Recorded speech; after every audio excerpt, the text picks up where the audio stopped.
नमस्कार, मैं अभिषेक गुप्ता। आप सभी का आपके अपने ऑनलाइन यूट्यूब चैनल पर हार्दिक स्वागत अभिनंदन करता हूं।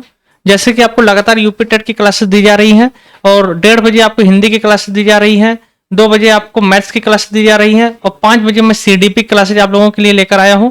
तो लगातार आपको यूपी टेट की तैयारी करवाई जा रही है इस चैनल के माध्यम से। और कुछ ही दिन बाद आपको इंग्लिश और इन्वायरमेंटल और संस्कृत की जो भी क्लासेस बची हुई हैं वो सारी क्लासेज आपको दी जाएंगी।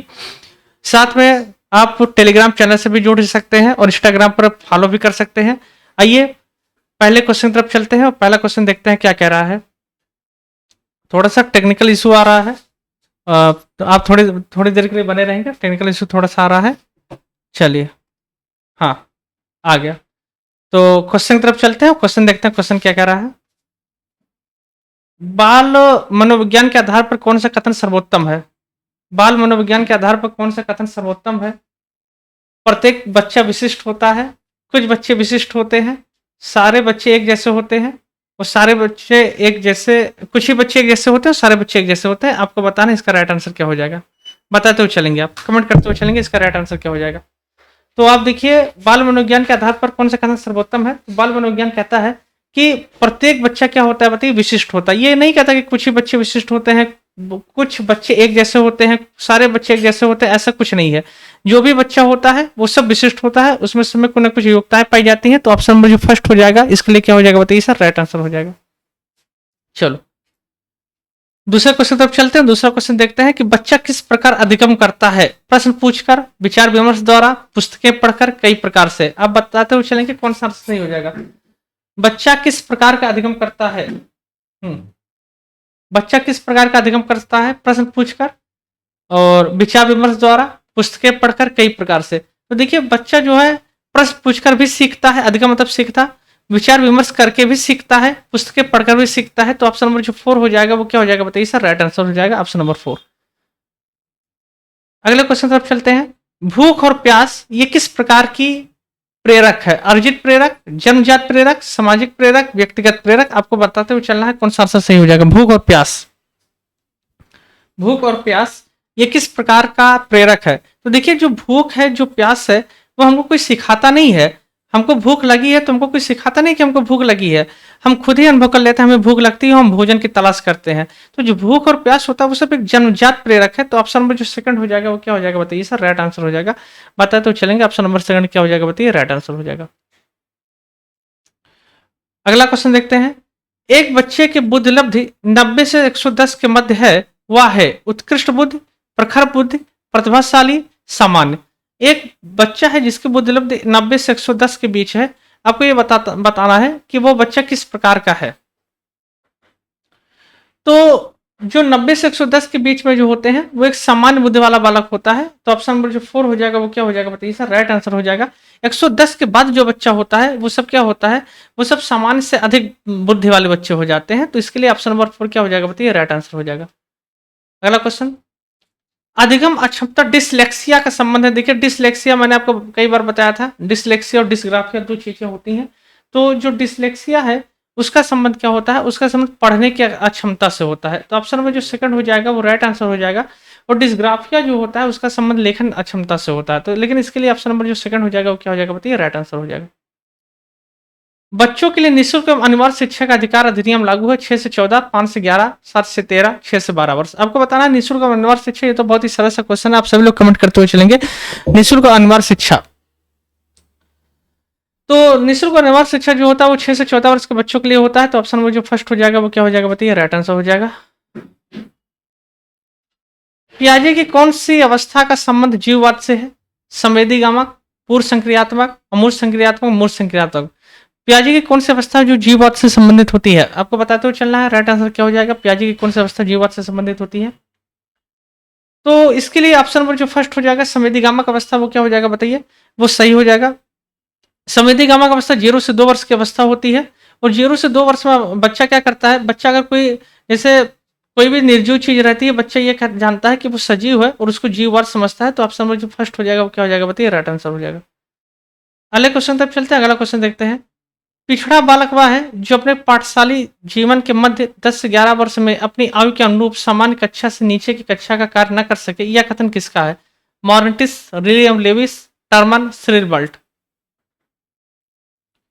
तो देखिए तो श्रीरबल्ट ने बताया था कि जो पिछड़ा वर्ग का बालक होता है, यानी पिछड़ा बालक वह है जो 10 से 11 वर्ष के अनुरूप, मतलब 10 से 11 वर्ष का है लेकिन उसके आधार पर वो कार्य नहीं कर पा रहा है, तो ऑप्शन नंबर जो 4 हो जाएगा वो क्या हो जाएगा बताइए, राइट आंसर हो जाएगा, श्रीरबल्ट इसका राइट आंसर होगा। अभिगर्मित अनुदेशन के प्रतिपादन कौन है? Thorndike, Allen, Skinner, Kilpatrick. आपको बताते हुए चलना इसका राइट आंसर क्या हो जाएगा।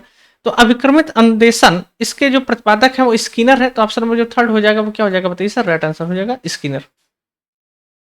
लिंग है एक एक शारीरिक संरचना, सामाजिक संरचना, जैविक सत्ता, सहज गुण। बहुत इंपॉर्टेंट सा क्वेश्चन है, कई बार यूपी टेट के क्वेश्चनों में आया हुआ है और बच्चे बहुत बार कंफ्यूज कर देते हैं, वो लिंग को शारीरिक संरचना मान लेते हैं, ऐसा कुछ नहीं है। लिंग जो होता है एक सामाजिक संरचना होता है, क्योंकि लिंग के द्वारा ही समाज में जो है हम डिसाइड करते हैं कि कौन मैस्कुलिन है, कौन फेमिनिन है, कोई पुल्लिंग है, कौन स्त्रीलिंग है। तो ऑप्शन में जो सेकंड हो जाएगा वो क्या हो जाएगा बताइए सर, राइट आंसर हो जाएगा। चलो, बुध के जी कारक को जन्मजात कारक माना गया है, थर्स्टन द्वारा, गार्डन द्वारा, गिलफोर्ड द्वारा और स्पीयरमैन द्वारा। आपको बताते हो चलना इसका राइट आंसर क्या हो जाएगा। बुध का जी कारक, देखिए 2 कारक होता है, एक होता है जी कारक और एक होता है यस कारक। तो जी कारक जो होता है,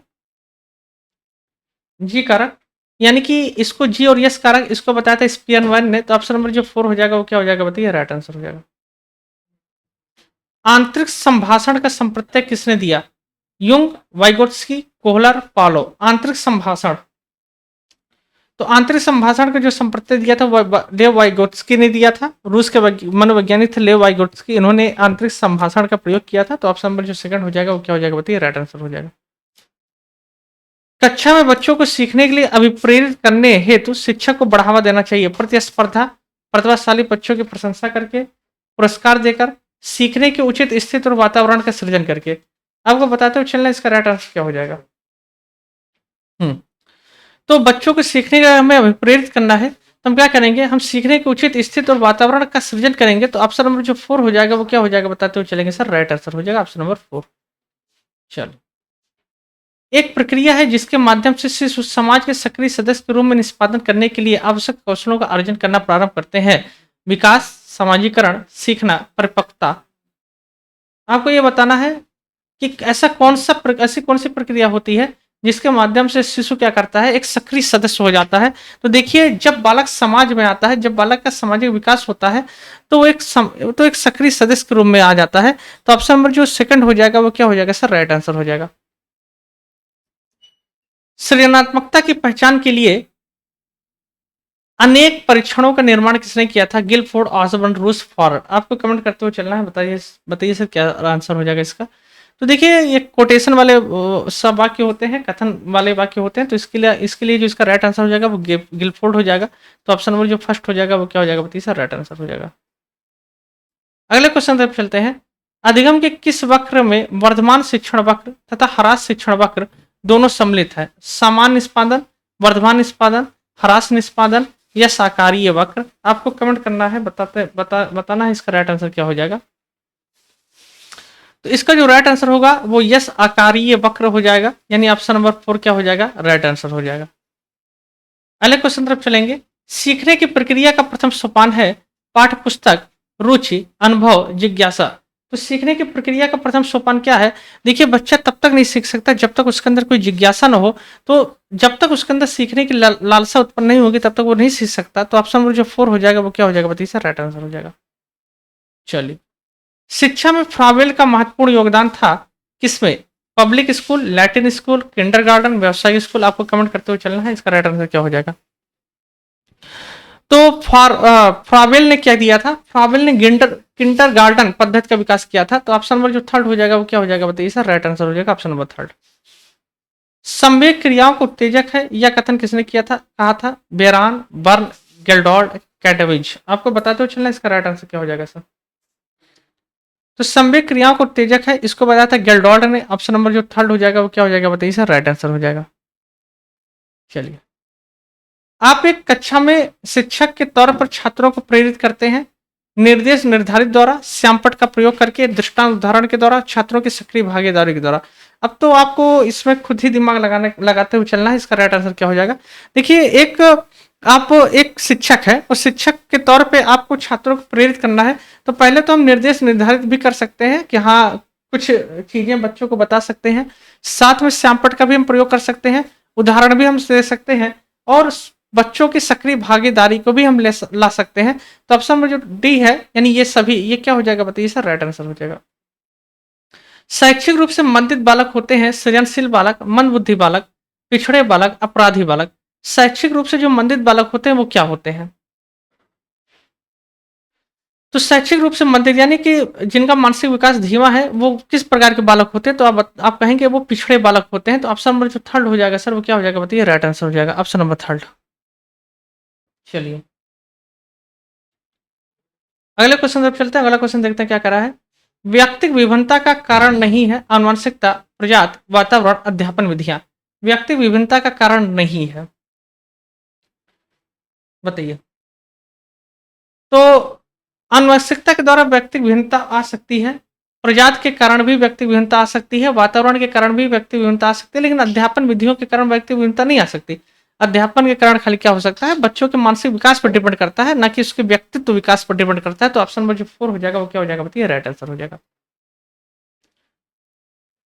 आकलन उद्देश्यपूर्ण होता है यदि इससे छात्रों में भय चिंता का संचार हो, इससे विद्यार्थियों शिक्षकों को प्रतिपुष्टि प्राप्त हो, केवल एक बार वर्ष के अंत में हो, शिक्षा विद्यार्थियों को उपलब्धियों में अंतर करने के लिए तुलनात्मक मूल्यांकन किया जाए। आकलन उद्देश्यपूर्ण कब होता है, आपको कमेंट करते हुए चलना है।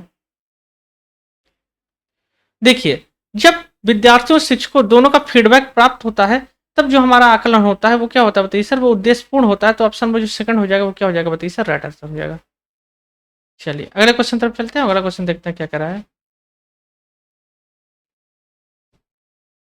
चलो, विकास से किसकी ओर होता है, विकास कहां से कहां तक चलता है?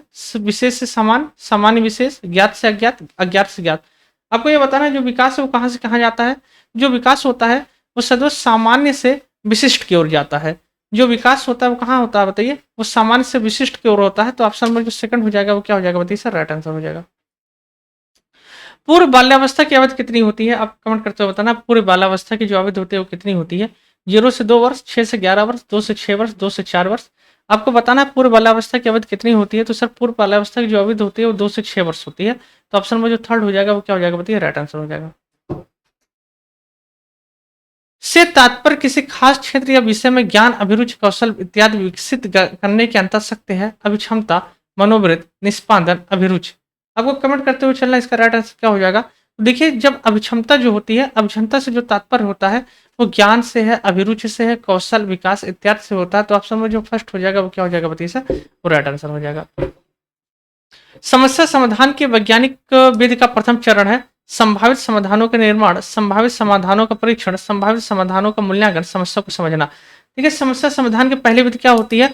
समस्या समाधान की पहली विधि यही है कि जब तक हम समस्या को नहीं समझेंगे हम कुछ भी नहीं कर सकते हैं। तो ऑप्शन नंबर जो 4 हो जाएगा वो क्या हो जाएगा बताइए सर, राइट आंसर हो जाएगा, समस्या को समझना। ठीक, बिना समस्या को समझे हम कुछ नहीं कर सकते। तो ऑप्शन नंबर 4 राइट आंसर हो जाएगा। अगले क्वेश्चन तरफ चलते हैं। सीखना क्या है? सीखना सीखने वालों के संवेगों से प्रभावित नहीं होता है, संवेगों से छेड़ संबंध रखता है, सीखने वालों के संवेगों से स्वतंत्र है, सीखने वालों के संवेगों से प्रभावित होता है।